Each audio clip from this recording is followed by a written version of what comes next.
Darcy. So we're trying to get our bearings on PPP and any other programs at SBA that might impact our, putting in context, our economic recovery grants.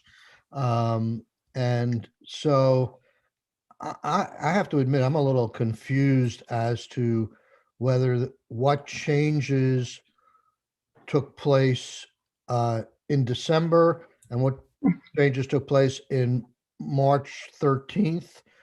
And I've seen some reference to more help with economic recovery in the federal law as a set aside, but I'm not sure if that's just an extension of the PPP program to May 27th, or there's more in there. So if you can just help us out. Yeah, and may I just tag on to that, Mr. Chair, which is we're just wanting, you're overseeing many programs, it appears, with ARPA that are direct to you and that you are directly appropriating to businesses, restaurants, venues, whatever.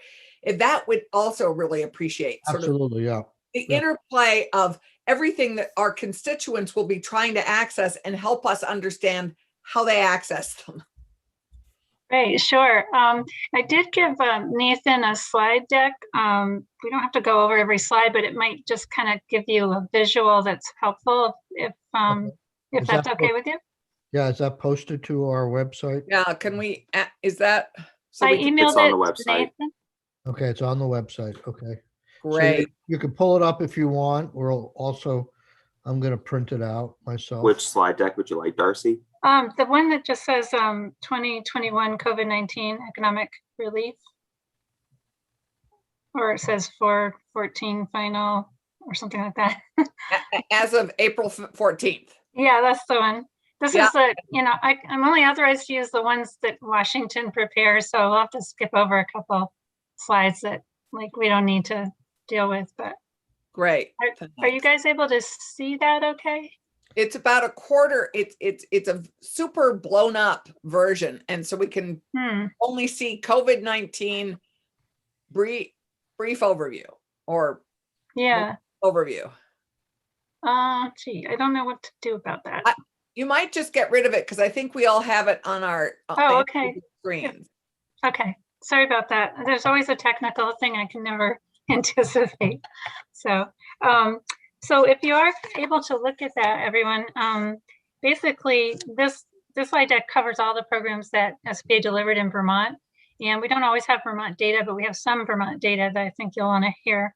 And so I'll just briefly touch on them. And then if you have other questions, and I'll touch upon the ones that are coming out as well, because I think that's kind of the overview that sounds like you're looking for. So if we skip over to actually the fourth slide, and it says SBA COVID-19 economic relief funding options. Yep. And there's a visual there.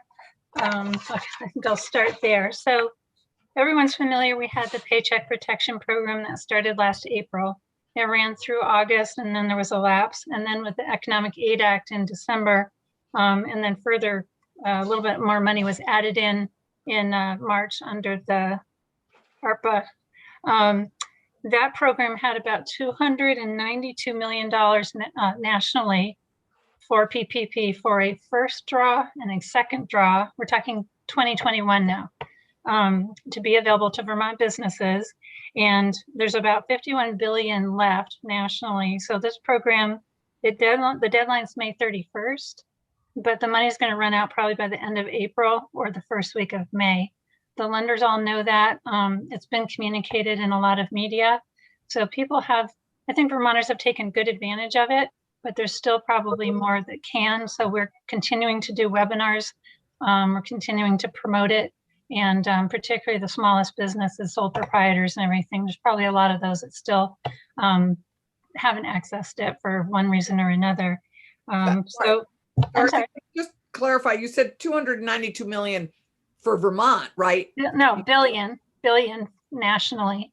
And $292 billion for the national PPP program in 2021. Right. And how much has come to Vermont so far?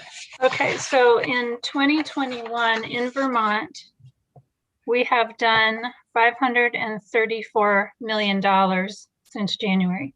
And that's as of April 18th. Great. That's great. So the second program there, Senator Bullen, we're going over a PowerPoint that we weren't able to show successfully, but Nathan made it available on your website, I think. Yeah, no, yeah. Becca, you can pull it up. It's on our website. So the second category, it's called debt relief, and this is where SBA has been making principal and interest payments on existing and new SBA loans. Last year, we did 6 months of principal and interest. Under the new Economic Aid Act, an additional 3 months of payments were granted. So it's up to about $9,000 per borrower is the maximum. And in some NAICS code categories, they'll get 5 months. So that's something that's not really widely known, but it's been very helpful to keep the businesses current on their loans with the lenders. The bank's definitely happy about it for sure. The next category is our favorite. How much to Vermont so far? We don't have the Vermont number on that one, unfortunately. I wish we did. I wish we had much more specific Vermont information. The next category is the economic injury disaster loan and the related advances. And the economic injury disaster loan program, this is a loan directly from the Office of Disaster Assistance. It started last March, and it is still available. You can only get one EIDL loan, but you can go back and ask for an increase. So we've had, so far in Vermont, we've had $353 million in EIDL loans, and that's through February of 2021. Again, this program's still open to apply for-profit and nonprofit through the end of December. You can get a loan up to $500,000, and it's a long-term low interest rate loan. You have a deferment of up to 24 months, so you don't have to pay on it right away either. So again, it's trying to ease that working capital need while you're trying to get through the disruption of the pandemic. So right now, those who already had an EIDL loan have been invited to apply for an increase, and they've been given the instructions on how that process will work. That was very recent, I think as of April 6th. The second related thing to that is called the Targeted EIDL Advance. Congress gets creative. There's about $35 billion in that program nationally. And this is a program where, if you remember last year, people got a grant that was called an EIDL Advance. And they were supposed to get 10,000, but they didn't. They got less than 10,000 in many cases. So this was an attempt to kind of put the apples back in the cart and give people the rest of their $10,000. However, it's predicated on you being in a low-income community, which is we have a mapping tool on our website that people can go to put their address in. You can't have more than 300 employees, which that's pretty much everybody in Vermont. And you have to have had at least a 30% reduction in your revenues from 2019 to 2020 for an 8-week period.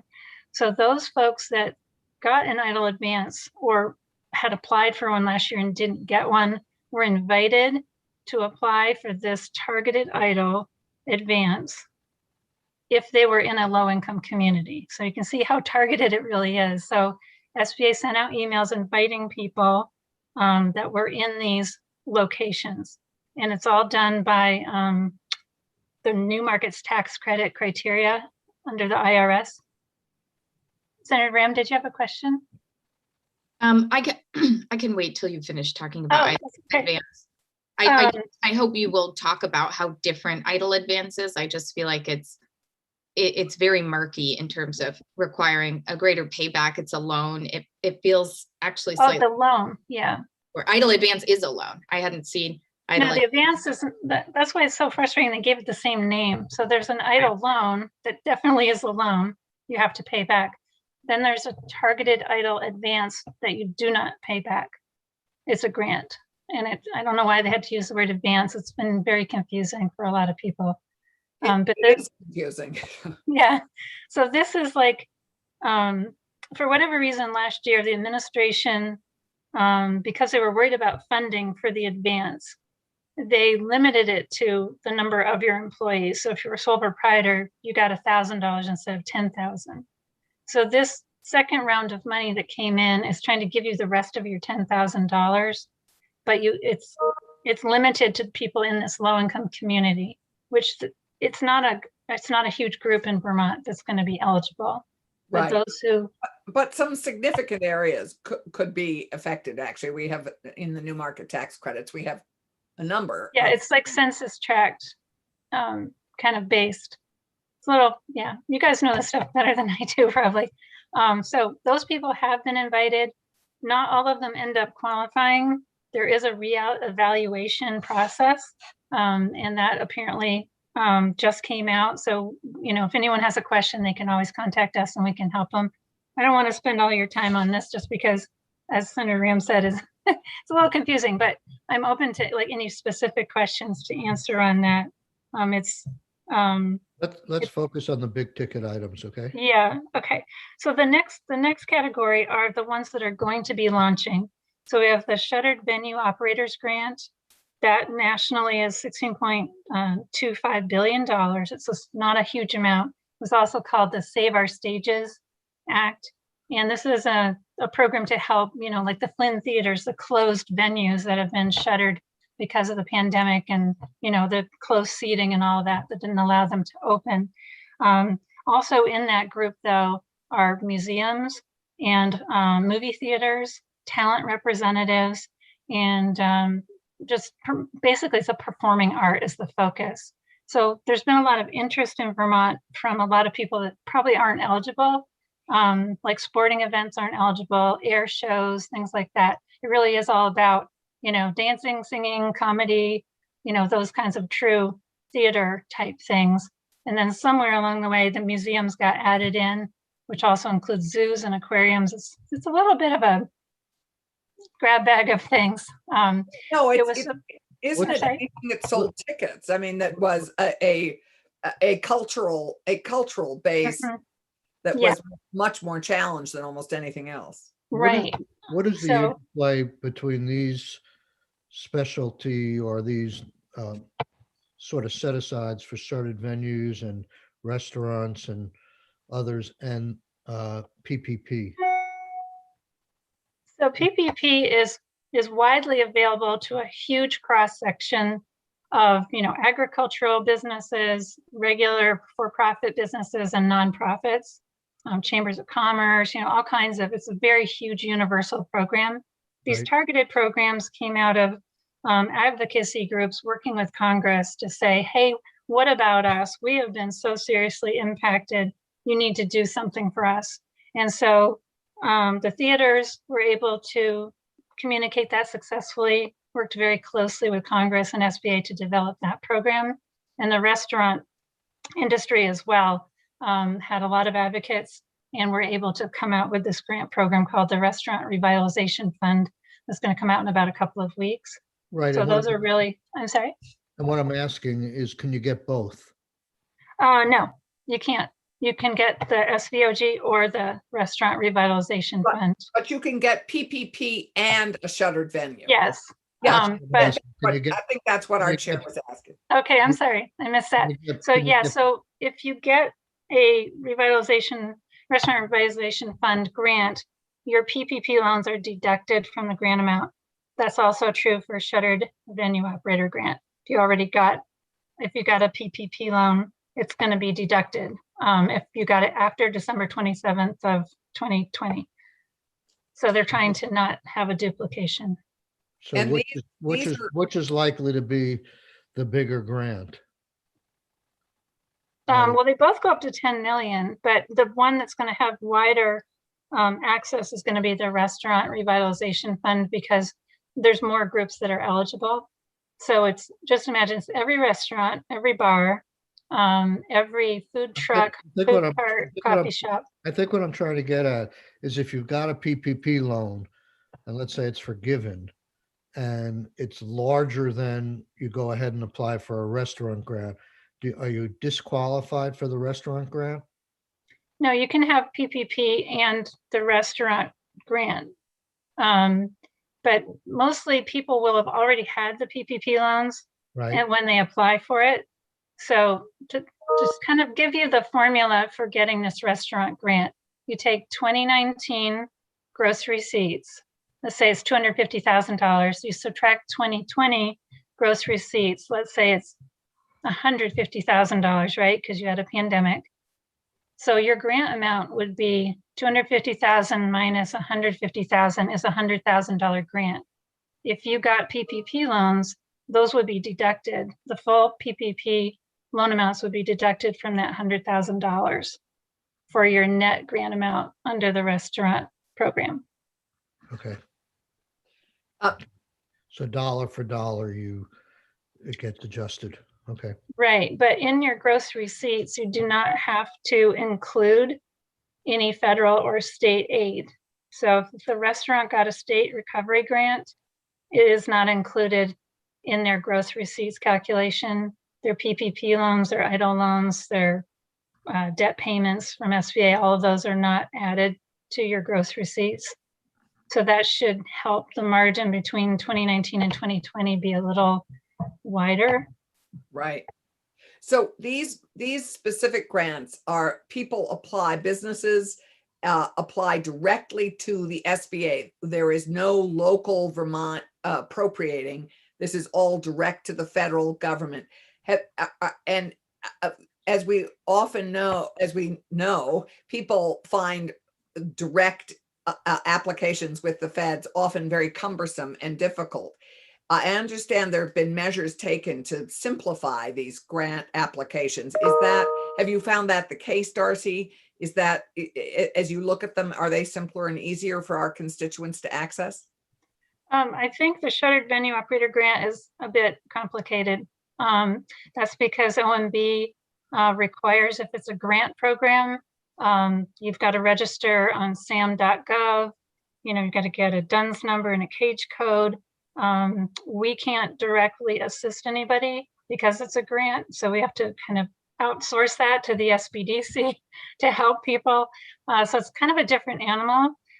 So that's why when the restaurant revitalization program was hatched, the Congress said, SBA, you're not going to make this complicated. So somehow conversations started early with OMB, and it looks a lot like a grant, but it's apparently not actually being categorized as a grant. So it doesn't have to get sam.gov registration for this restaurant revitalization fund, which is good news Darcy, for everybody. Darcy, can I interrupt for a sorry. second? Can I interrupt for a second, please? Absolutely. Nathan, can you get a hold of Karen Horn and see if she can come tomorrow in that time slot we have some time in? Because we're going to clearly go over with Darcy and Doug today. We're not going to have time for Karen. So if you can try and reach out to her, I'd appreciate that. And if we can try and move this along as best Sure. we can, and let Darcy finish her presentation, and then we'll have questions afterwards. Sure. So that's a great question, Senator Clarkson. So the shuttered venue operator grant program is complicated, but people have had a lot of time to prepare. So that's the upside. We've talked with many people. The website is very robust. It has video tutorials. It has like 40 pages of FAQs. It's got sample application, and they keep updating all of that information. So I feel people are very well informed, but nonetheless, they're required to upload a significant amount of information, like to show that they're eligible. So I would say it's kind of a little more stressful for that one. Right. The restaurant revitalization one. Our SBDC and our regional development corps can give technical assistance on this. Yes. Yep. And they are. Yeah. So the other one though is definitely going to conceptually sounds a whole lot better.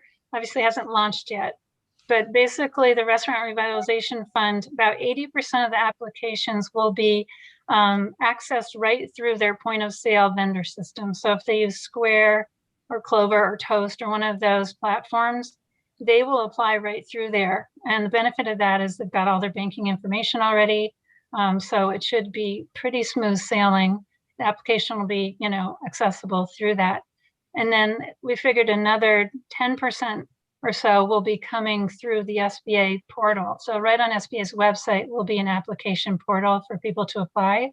And then also they can apply telephonically, although we wouldn't recommend that. It'll probably be more time consuming for them to do that, but that is going to be an option. So it's hopefully much more streamlined. And again, on our website, we've just posted, the sample application. It's in 17 different languages, although I noticed there weren't any African languages. So I've raised that issue up because our new American population, we have many people from Africa. Right. And we're working with microbiz folks on doing outreach. Again, we just got this stuff on Monday this week. So yes, Senator Rim. I'm glad you mentioned that. And one of our more popular languages spoken is Mai in the Somali Bantu community. It's not a written language. So the best practice would be videos so that people can get information in their chosen language, especially when they're not written languages. Yes, thank you. I'm working with the Financial Futures, Catherine Boudreau. I think that's how you say your last name. Because they've done that with the PPP. They did such a great job. And we're hoping also that we're going to have like a one-page flyer where, we literally will go to different towns to drop things off with restaurant owners and bars and things like that, because we don't have like a directory of every, restaurant and every bar and everything. We don't have their emails. We can't just like easily send it out. Of course, we're going to do widespread media of all kinds. We're going to hopefully work with some of the mayors to, maybe be able to do a press conference. We're right now trying to get all this stuff figured out. So any feedback you have on what we could do. Well, what you could do is partner with Tax. Tax has, of course, a direct ability to contact That's a great idea. These businesses. So the tax department, if they would send out a missive to every one of these bars and restaurants, that would save you a massive amount of effort. That's good. I might hit them up. But Tax is your partner on this. Yeah, I think that the issue we have is we really want, again, the administration wants the smallest of the small businesses, like, a caterer or somebody with a coffee cart or some kind of food stall in a farmer's market to take advantage of it. The money in this program is not adequate. It's going to go flying right out the door. And so on the plus side, there's a priority period of 21 days. If you are a woman-owned, veteran-owned, or socially and economically disadvantaged owned small business, you have priority. So there'll be a launch date. Everyone in the universe can apply, but only those people in those categories, and it's a self-certification, will get processed in the first 21 days. So that's why we really, really, really need to meet up and communicate this with all those folks.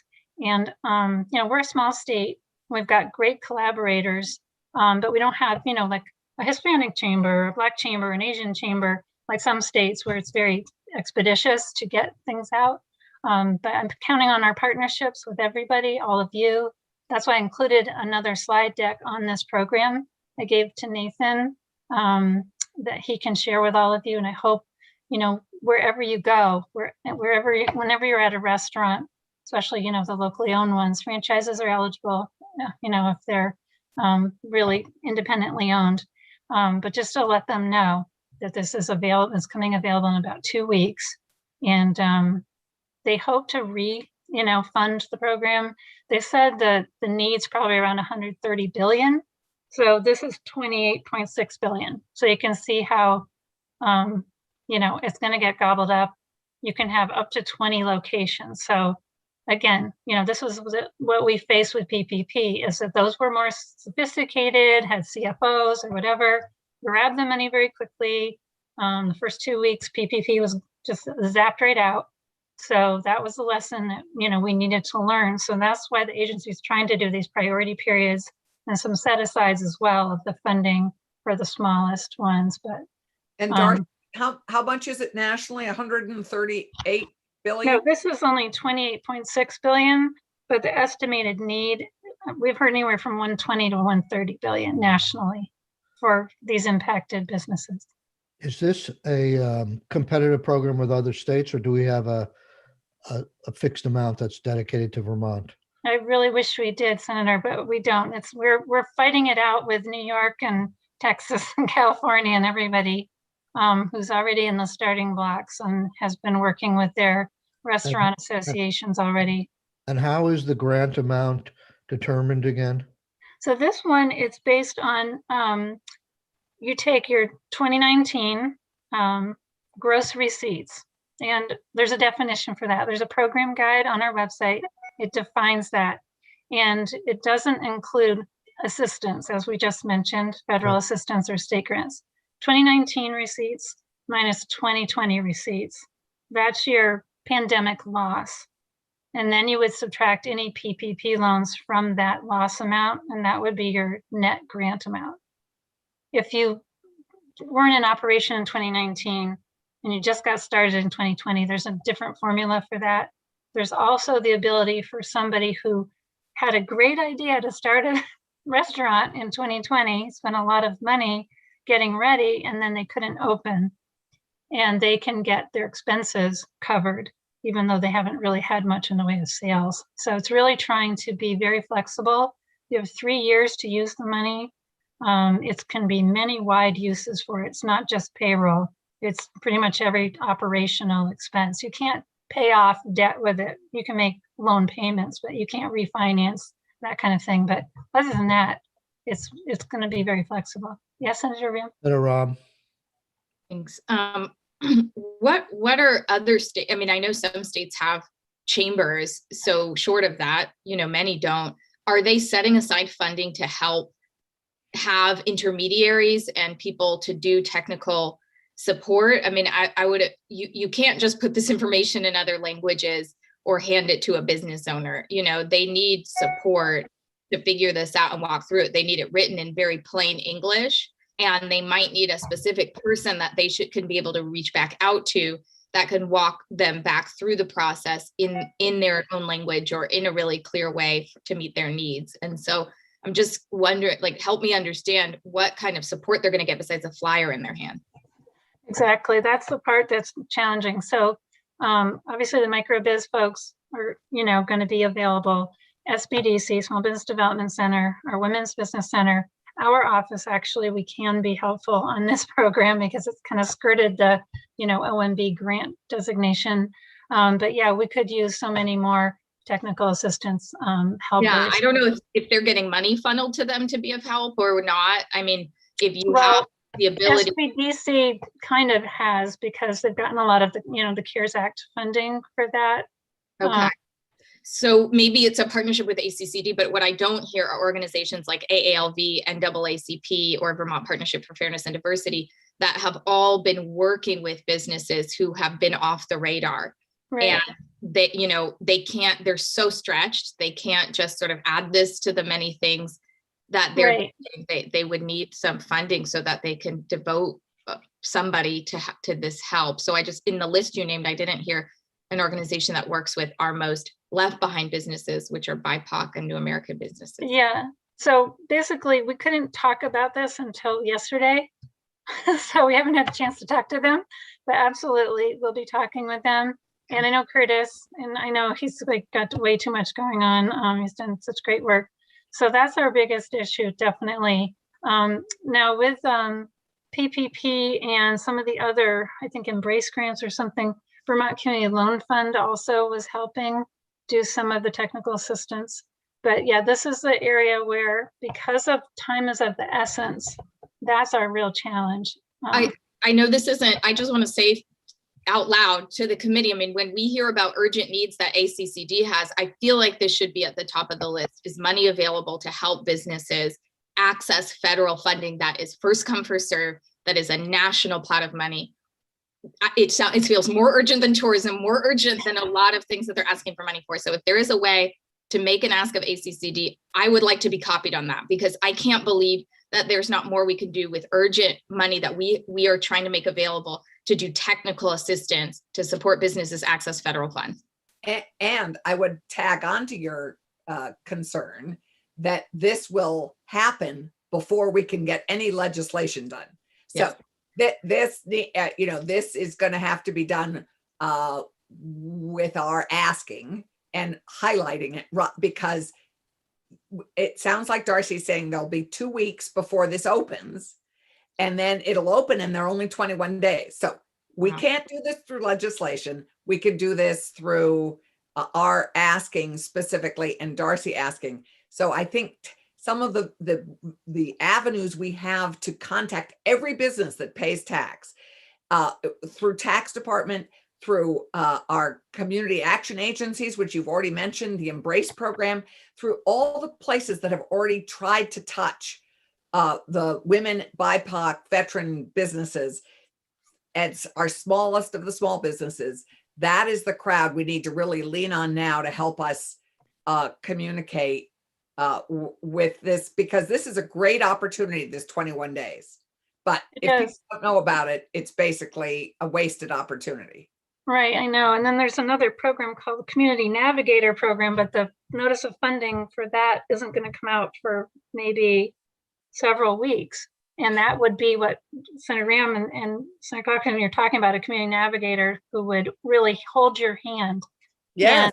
And, if you don't have an email, get you an email or whatever it is that if you don't know, some people, they run their business through their personal checking account or whatever it is. I mean, all new businesses do all kinds of crazy stuff. They use their credit cards, whatever. So it's difficult for them to say, here's what my revenues were and here's what my expenses were.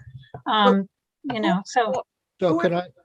can people raise their hands before they, Senator Clarkson? So who employs the community navigators? Well, that program hasn't come out yet, but it's kind of like this hub and spoke thing where you could have ACCD giving money. I think they did with recovery grants to the RDCs, right?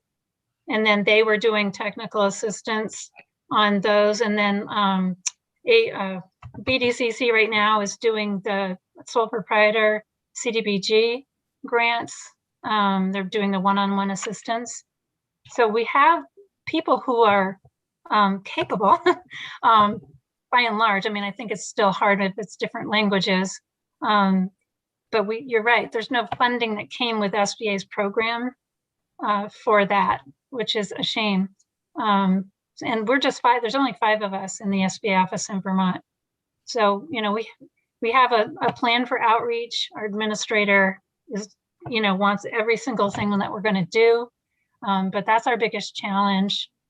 So that's why, we shared what we just got with all of you, the PowerPoint slide. You can feel free to share that. Feel free to email me. It's darcy.carter@sba.gov with your ideas on what we should be doing and who we should be leveraging. We're basically working, with every chamber, the relevant trade associations, obviously, Curtis and AALV and, any groups that we know would, pass it along, but we could use a lot more help on that side. Darcy, I mean, you live in this world every day. One of our challenges over the next few days is to make recommendations on the governor's proposal on how to use the flexible ARPA grant money. And I think we're trying to figure out to use it as wisely as possible and to make it stretch as far as possible. So, for instance, if there's a lot of money potentially going to restaurants, we probably should use that money for restaurants and not use this flexible money for restaurants first. I'm having trouble understanding. It sounds to me like and you're probably familiar with this, one of the tranches of our recovery program, we had a concept of unmet need, which sounds very similar to what you're just described in the restaurant world, 2019 versus 2020 receipts. And we gave 100% of that unmet need to restaurants in the size of their grants. Isn't this sort of, have you had any discussions that there won't be any takers for your money because they already got the money, or you're saying that because they already got the same amount of money that they put in and it's a state grant, they get it twice? That's the way it's written, that you don't have to count those state grants. We were surprised too, but this is the way it's been developed. I don't know if it was Congress or SBA policy on that. But it's actually specifically, it's in the PowerPoint that I gave you, that you don't need to include any of those. So I see where you're coming from, because there's other industries like the hotels that have been, severely impacted, and hasn't been any one particular program at the federal level for them. I think it's just, certain groups were more successful in their advocacy with Congress. And so this is what we've been given. So I do totally see what you're saying. I think there will be takers though, for sure. The money's going to be, everybody who's already in the restaurant industry has been keeping tabs on this whole thing all along. So they're definitely. It also sounds like I don't know if you're saying this or not, but it sounds that you're saying there's a fair amount of businesses through all these programs and all these tranches that are unaware of the help and they've never applied for anything? Oh yeah, we're still getting people that call us about, hey, I've heard about this thing called PPP. And we're like, oh my goodness, you've been living far away from here for quite a while. So yeah, there are still, I would say it's mostly the sole proprietors. They either thought they weren't eligible or didn't really see the benefit, thought it was too complicated. So what you've given us in this handout is the extent of, in terms of the new programs that came out in the Biden plan, they're all in here. What did they do in the Biden plan vis-a-vis PPP? Anything? They added a little bit more money, and there was an expansion of who was eligible.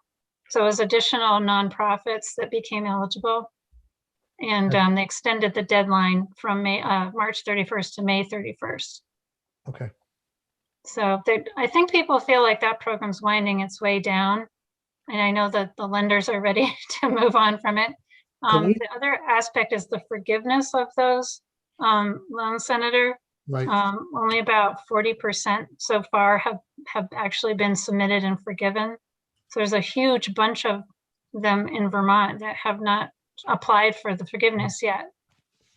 Can we, as we wind down your testimony, can we look at the last page and the numbers you have here on the next, I don't know, I think it's the last page. Yeah. You have a number of loans and grants. And so we, obviously the stuff that hasn't started up, we don't have any numbers for. Has any, if Vermont got, I mean, I don't know whether there's any, generally the number that I use when I divide nationally, I give Vermont 1/500th of the total amount. So how much is in these on a national level? They're all competitive. Can you just go through at least the amount of money for these last 5 things where you have blanks on a national level? Okay, so the PPP program in 2020. You can just start with the target EIDL. Okay, targeted EIDL is 35 billion. Okay. And the EIDL loan has 270 billion available. Okay, left, you mean, okay. Yep. Okay. Shuttered venue operator grant is 16.25 billion. Okay. And RRF is 28.6 billion. And then there's a community navigator program that's 100 million. Okay, great. Thank you. Sorry, the community navigator is 100. Yeah, there's 2 references, like there's 100 million and there's 175 million, but it seems like it's more 100 million. And that's to give state, local nonprofits money to do just what we wish they could do right now for the RRF. But the program's not out yet. And sorry, just to clarify, that's 100 million nationally or 100 million for Vermont? Nationally. Yeah, we don't do state allocations except for our Small Business Development Center. They get the state small allocations, like 623,000. And the EIDL loans, the 353 million, there's no forgiveness on that program at all? Correct. Okay. Okay. Okay. Well, thank you very much. We may be calling on you again. It's very complicated and there's obviously a lot of action at the federal level. We're trying to deal with the areas that we have some say over, but this is helpful. And as the other members of the committee say, you know, one place we may have some say is directing some resources to outreach perhaps, so Vermont gets its fair share of this money that's been put out. To outreach and to tech assistance. Yep.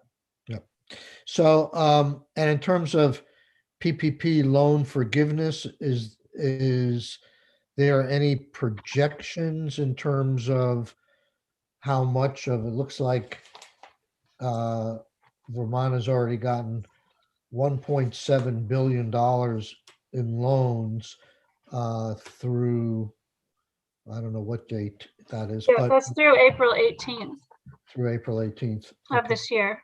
Okay.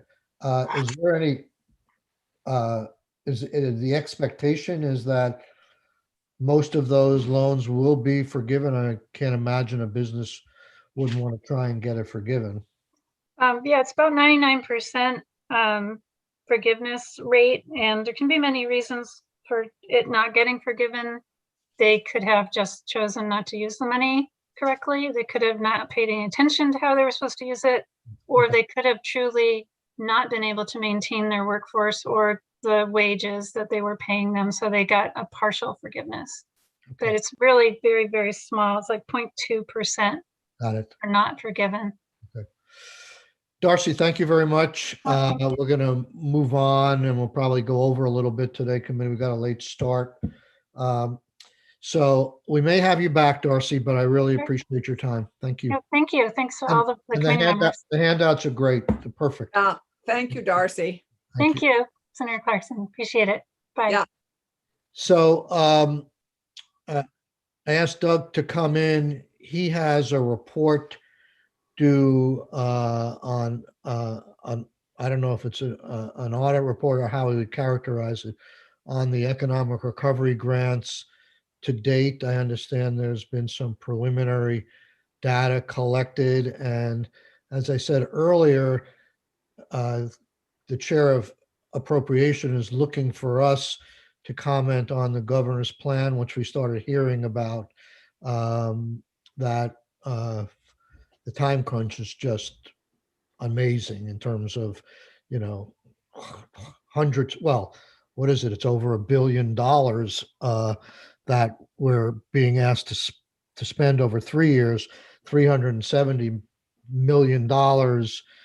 I sound like a broken record, but if we were in a normal legislative session, we'd be spending months deciding how to design a program around that and to make sure it went as best targeted as possible, but we're given a matter of days. So I thought it would be useful to see how we've been doing so far. So Doug, I don't know if you're alone or you have any assistant with you today, but we've got about a half hour. If you can just, floor is yours. Take it away. Sure. Thank you, Michael. I appreciate it. This is an audit begun about 2 months ago, and as you can imagine, the size of the program, the economic recovery grants, warranted our attention. At the time we started, I thought it was probably a one-off and was concerned about whether it was the best use of our time. As it turned out, it's a very good use of our time because it's not a one-off. That once in a lifetime is turned into twice in a lifetime. So first, I want to be clear, we're not making a judgment about what came before. We're doing an analysis of the impact out in the world of the original decision as to how to determine eligibility for what I guess was ERG 2.0. And that, as you recall, I'm sure, was based exclusively on what they defined as need, which is a reduction in revenue. And as a number of people pointed out at the time, including, I think, you, Michael, as well as Tom Covet and JFO and myself and others, while that's an impressive number, many, many businesses, understandably and in many cases wisely, adjusted their overhead to the extent possible. Not everybody could, but if you're a manufacturer and you're going to shut down, then if you can, you're going to reduce the inflow of inputs to your business. If you're not going to be making widgets, you don't need widget parts. If you're a restaurant and you're shut down, you're not going to be buying food and so forth. And the PPP allowed you to cut back on your payroll and so forth, or at least cover your payroll and so forth. So I think we thought it would be interesting and helpful to you guys to compare what actually happened with a different approach to this, which would have been net operating income, change in net operating income, which would take account not only of whether they got federal money or not, that's included, but whether they made an attempt successfully or not to reduce their expenditures. The numbers are pretty compelling. First, we looked at 57 businesses, including all 27 that received the largest amount possible, which was $300,000, sometimes in two different tranches. And the other 30 were from all over the state in a number of different industry codes and so forth. So for all those 57 businesses, the revenue-based estimate found a need, a so-called need of $130 million. When you do the net operating income approach, the need was $14 million. So you can see, and this is a dramatic, incredible difference between the two. If you break that down, we found that 16 of the 57 had no unmet need at all using the net operating income approach because they had the ability to reduce their outflow for inputs for the business, payroll, and so forth. They had zero need, but they received $3.7 million through the program.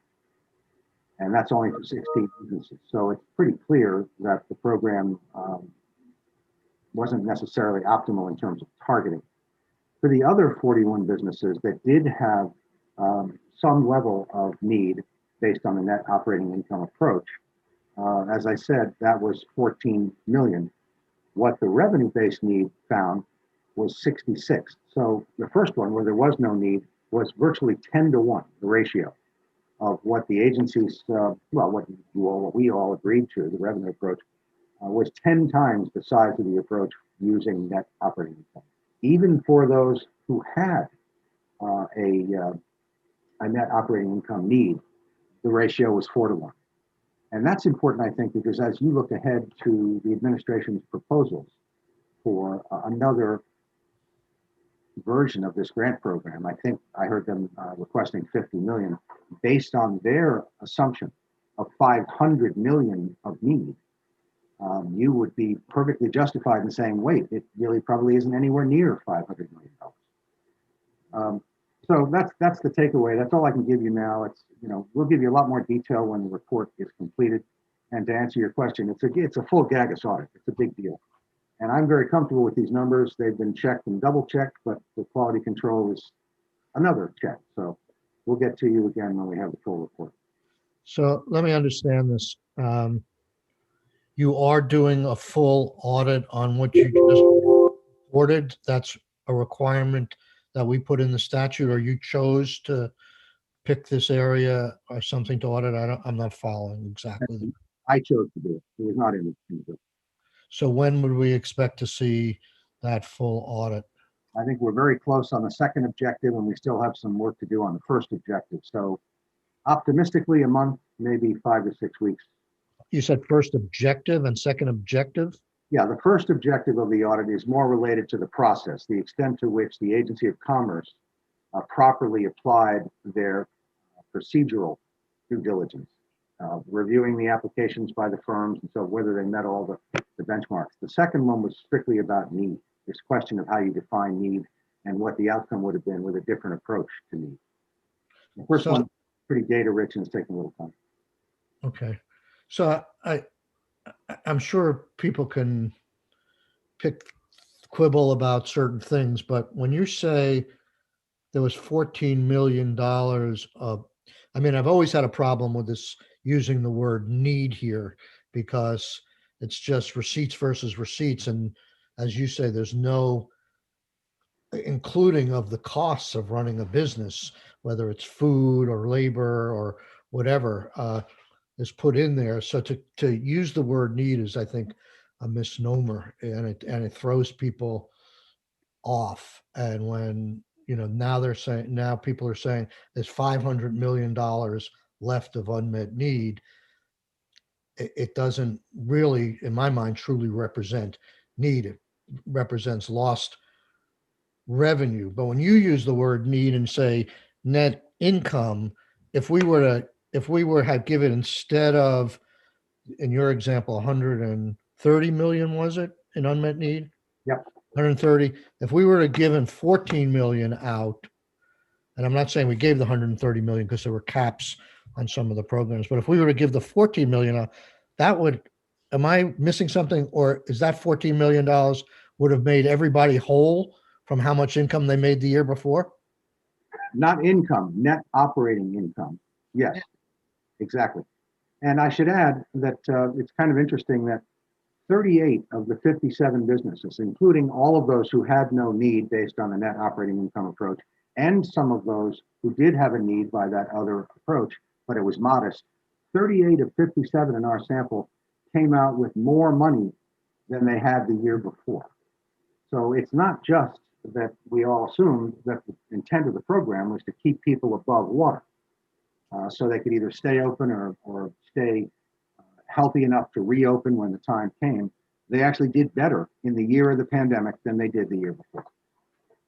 What is the difference in your mind between net operating income and net income? And you're using net operating income. Does that produce a larger number or a smaller number? Walk me through that. It could go either way. The net operating income is not tax data, which leads into another conversation that you may want to have some other time, if not today. But you can have a tax loss and still have net income. We discussed this very briefly, as you know.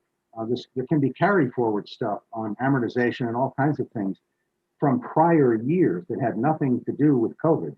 So that when some of these businesses file for their 2020 taxes, they may show a tax loss, so-called, but actually have net income. Net operating income is only from the P&L statement. It's pre-tax. Right, but P&L statements, don't they include things like depreciation and amortizations? We're just talking about operating, and those amortization things, that's not cash. Okay, so it's not Deal with them, but it's not fully the P&L, because in my mind, my accounting background, in a P&L, you get to put in your depreciation. you can't spend it. No, you can't spend it. Right. It's not a cash flow issue. No. Right. Okay. Okay. So, okay, so the basic takeaway here from what you're seeing is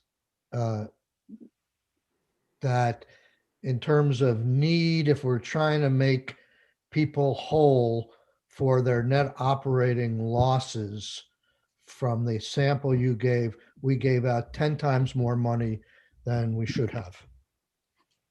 For one group, yes. For part of our sample, the other sample was about 4 times as much. So somewhere between those two, presumably. And where does the cap, see, the cap factors into that as well, because you're disregarding the cap when you say $130 million. You're not talking a lot more than $130 million. I was just saying that was the identified need by the applicants who had to sign off on what their revenue decline was. well, what did they get? Overall, I think we spent about $300 million. Okay. Now remember, this is a No. sample. The 130 was just for our sample. Right. So I'm trying to ask you, what did the sample population get in terms of grants? You know that? I think I have that. The folks with no need got 3.7 million, and the folks with need got Oh dear, I wrote it down and have misplaced it. Forgive me. I think it's about 8.8. So these 57 businesses got about $12 million.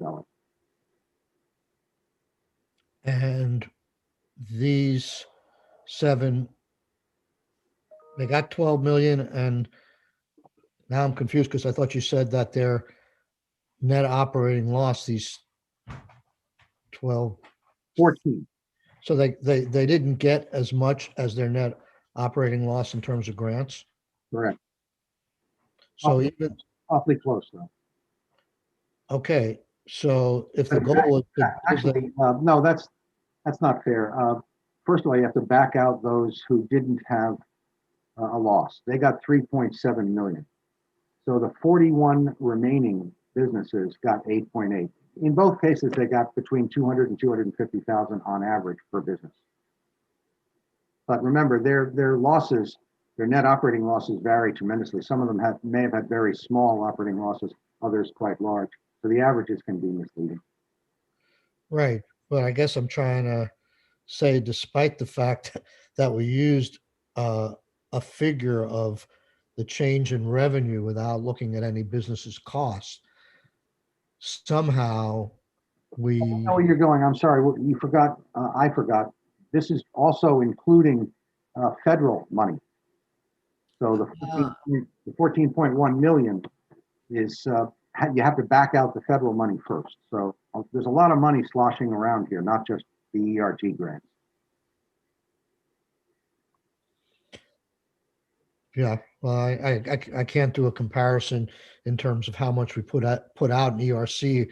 I know it was hundreds of millions, but you're just doing a sample size. And I guess I'm just trying, and maybe you can get something more specific to us, but I'm just wondering, it sounds grossly, in my mind, and I don't want to use too hard of a word, but it sounds like it's uh, the wrong calculation to look at unmet need if that's defined as just receipts. But on the other hand, if we had other qualifications on the size of the grant that brought the grant down closer to the unmet need, as you're suggesting, it should be net operating loss, is it potentially harmless error in gross? I mean, obviously we could target the money better, but overall, did we give out the money to keep businesses afloat at the level they were accustomed to, as opposed to giving them? I think we're missing something here, but I don't know what it is. Senator Brock. If a business reduced its payroll dramatically, Right. most people were now being taken care of either by the one-time check or the enhanced unemployment because they're no longer working. Right. The owner doesn't have to pay that cost. In addition, the business is literally closed. The owner doesn't have to pay for all those inputs. Right. So what you look at with P&L is to some extent the condition of the owner or owners. If you look only at revenue, you look at the entire operation, which for most of last year didn't really exist anymore. I understand. Right. I understand, but the numbers you're giving us, somehow we're missing something, because the numbers you're giving us show that the amount of the grants, well, I don't know, maybe the grant, you said the amount of the grants was $12 million for this sample population, and you're saying their net operating loss was $14 million. That doesn't sound as bad as if they got $130 million. So somehow. No, I didn't say, hang on. First of all, I told you 38 of the 57 businesses ended up better off at the end of 2020 than they were at the end of 2019. Right. So it's not as if people came up short. The idea of this program was not to enrich people. And that's exactly what happened. Senator Brock has a question, Michael. Help us out, Senator Brock. Well, just my question is, if we make the assumption that these businesses got, in effect, too much money, did your review look at what did they do with that excess money that was beyond what the need might be if you used a net operating income approach? Was the money used for something that in effect represented an economic good for their employees, for their vendors, or did it go into the pockets of the owners? What happened to the money, in other words? I can tell you that we were working with application materials, which does not include any information about how the money was used, which is not required by the agency. Having said that, it does appear we can track to some extent reductions in outputs for inputs. For example, if you're a manufacturer making widget components, we know how much they reduced the purchase of those widget parts. We also know how much their payroll was reduced. And remember, you have to back out the PPP money and all that stuff. So a lot of these businesses clearly did succeed in reducing their overhead and their risk to total failure. That's good for them, as long as the workers got some help as well. But we don't have direct information about how they used all of this money. The only information we have is on the front end. Yeah, I mean, it would seem to me that one of the tests for almost the next step in the process is to say, did the money go to the owner, and is that the reason why the business was more successful in 20 than it was in 19? It was in effect being artificially propped up by getting more money than was necessary in order to rectify the harm. No, I agree. However, I might ask what you mean by successful, because if the workers aren't working and the vendors aren't selling to the company, then the community at large economically isn't benefiting. The owners benefit, in theory. Yeah, if that's what happened, and that's really what I'm trying to understand. Is there some reasoning behind that? When you suggest, for example, that they're not selling their product or doing what they're set up in business to do that would generate a profit, and they are still generating a profit, it might lead you to believe that the reason they're generating that profit is because of the grant in the first place and not because of anything else. And I would think that would be useful to know. We will ask the agency if they have that information. I'm not sure. I shouldn't say it. I think we have the authority The tax returns. to ask the grantees for that information. I expect that would be really labor intensive, much more so than just checking the P&L. Yep. I'm interested in the answer as well. I can ask the agency if they have any resources and look into it. It's the question, clearly. I mean, I'm not sure, but what the tax returns themselves might be at least illustrative of pointing in a direction. Well, the tax returns, as I mentioned in that memo, I don't know whether Nathan distributed that yet, but yeah, that's another question, a related question, because I know in 315, Michael may have been the source of this. There was concern about whether the revenue approach was appropriate and or optimal. So in 315, you guys agreed to use a different approach, which is characterized as tax loss, but that is not defined. And that's important because, as Tanya in my office pointed out, you can have a tax loss and still have net income because you can carry forward non-cash stuff from prior years and show on paper that you had a loss when you didn't. And certainly having nothing to do with COVID. So we're suggesting in this memo, it's just 2 pages. There's a couple of bullets at the end that we're encouraging you guys to think about, ask the tax department to respond to, and certainly ask the Agency of Commerce how they intend to address these questions in their guidelines. I just want to take one last stab at what I'm trying to articulate here. If you had a business that had unmet need as defined by ACCD of $300 million, $3 million, and their revenues went down from 2019 to 2020 by $3 million. Is that the period you're dealing with, by the way, in terms of loss of, is that the period? Yes. Calendar year versus calendar year? Okay. So let's say they've lost $3 million in revenue, but their net operating loss during that period was only $300,000. Right. And the grant was capped at $300. What's the harm? Okay, one thing, your earlier question, I know what the gap is from. I'm sorry it took me so long. Some businesses were eligible for the full amount. There was a huge pot of money that was used by the agency to say, okay, we only have this much left as they got later into the program. We're going to assign it to applicants based on a percentage of their loss. Right. So that's why the 12 million is lower than the 14, frankly. But as to your question, if they got something equivalent to a net operating loss, then that's how the program, in my mind, should have been structured, but that was not how it was structured.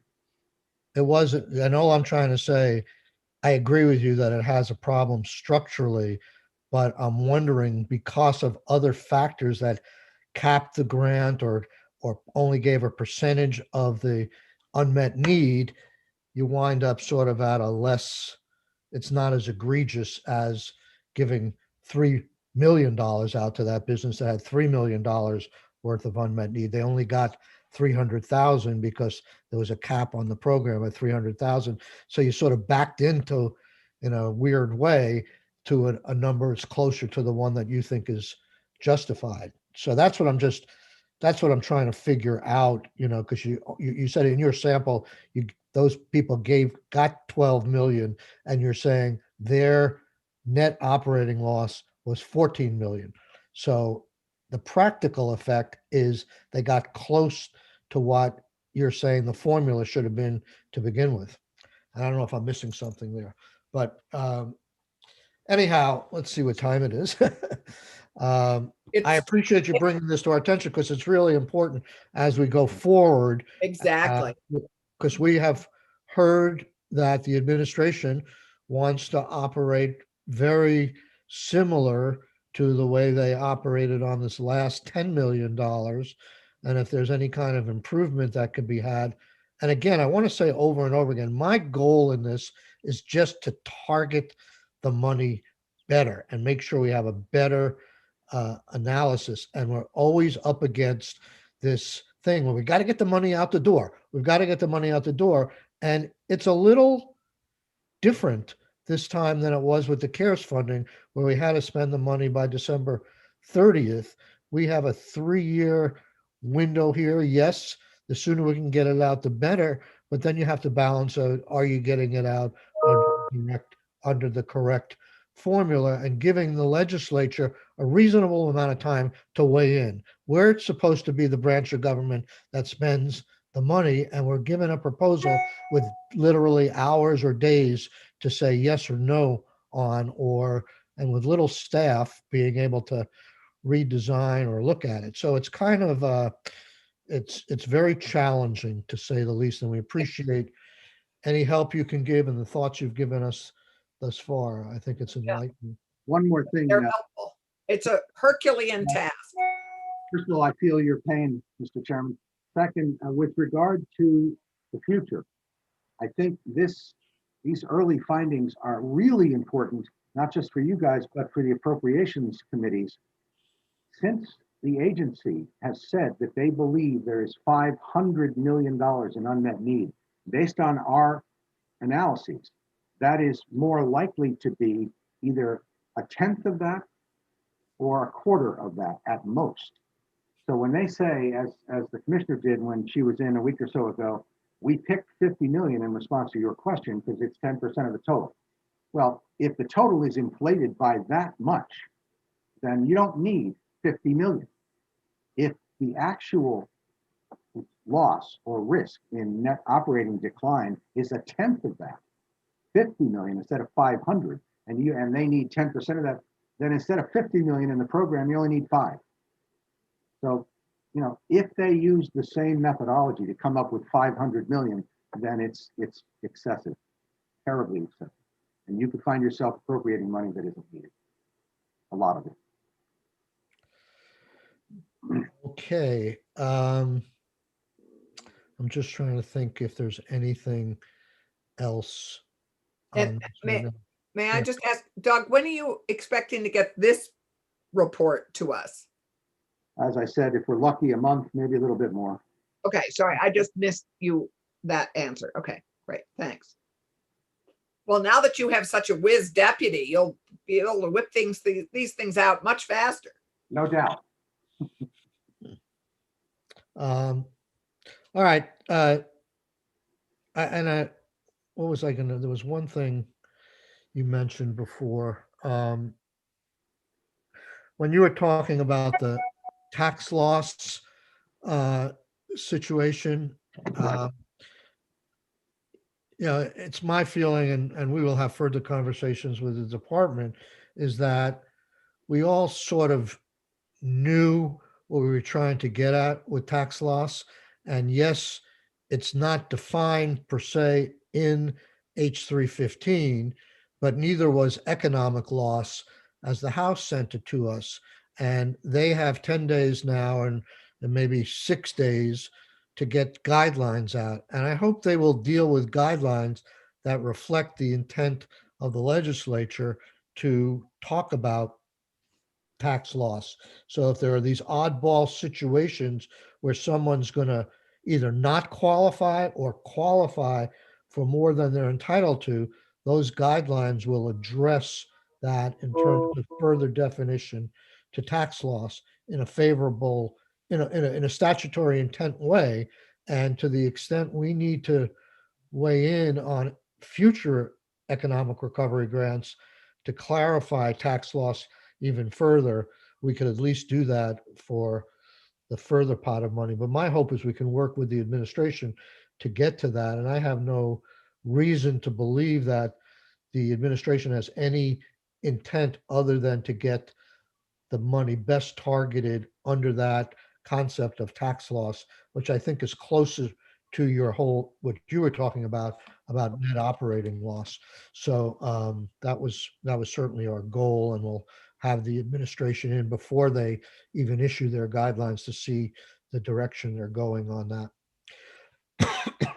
Well, we've given you at the end of this 2-page memo some bullets that address this question and ask you guys to frame some questions for it. Can you tell me what memo you're referring to, Doug? I sent it to Nathan about an hour ago, hour and a half ago. Is, We're having a hard time hearing you. is it on the webpage? Do we get it posted to our webpage? I sent it to Nathan about an hour and a half ago. Perfect. Thank you. You're welcome. Thank you. Okay. Thank you, everybody. And thanks for sticking in with us here. It's going to be an interesting week. So stay tuned. And thank you, Nathan. And we're seeing the Democrats, at least in caucus, at noon, right? Correct. Okay. All right.